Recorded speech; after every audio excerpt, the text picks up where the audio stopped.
मुसळधार पाऊस सध्या रायगडमध्ये सुरू आहे, त्यामुळे रोहा तालुक्यातले जनजीवन विस्कळीत झाले। कुंडलिका नदीनं आता इशारा पातळी ओलांडली आहे आणि त्याचा फटका रोह्याच्या किल्ला गावाला बसलेला आहे। गावातल्या घरांमध्ये पाणी शिरले, नागरिकांची त्यामुळे गैरसोय झाली आहे। कोलाड नाका इथे रस्त्यावर पाणी साचले आणि अशा पाण्यामधून वाट करताना वाहन चालकांची मोठी अडचण होतीये। दरम्यान महाबळेश्वर भागामध्ये पडणाऱ्या पावसामुळे सावित्री नदीच्या पाणी पातळीमध्ये वाढ होतीये, त्यामुळे महाड आणि पोलादपूर तालुक्यातल्या यंत्रणांना सतर्कतेच्या सूचना दिलेल्या आहेत। काही लोकांच्या घरांमध्ये सुद्धा पाणी शिरल्याची ही दृश्य आपल्याला पाहायला मिळतात। रस्त्यावरचं पाणी घरांमध्ये आलेलं आहे आणि अशा प्रकारे पाण्याची पातळी वाढत चाललेली आहे। तर रस्त्यांना अक्षरशः नदीचं स्वरूप आलेलं आहे आणि अशा पाण्याच्या प्रवाहामधून वाहनांना आपली वाट काढत पुढे जावं लागतंय।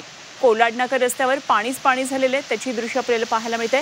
महाबळेश्वरमध्ये तुफान पाऊस होतोय, त्याचा परिणाम इकडे सावित्री नदी पात्रामध्ये आपल्याला जाणवतोय। सावित्री नदी सध्या दुथडी भरून वाहतीये, पूर परिस्थिती सुद्धा सावित्री नदीवर येण्याची शक्यता आहे। पाणी पातळी सातत्यानं वाढत चालली आहे। महाड आणि पोलादपूर तालुक्यातल्या यंत्रणांना त्यामुळे आता सतर्क राहण्याच्या सूचना केलेल्या आहेत।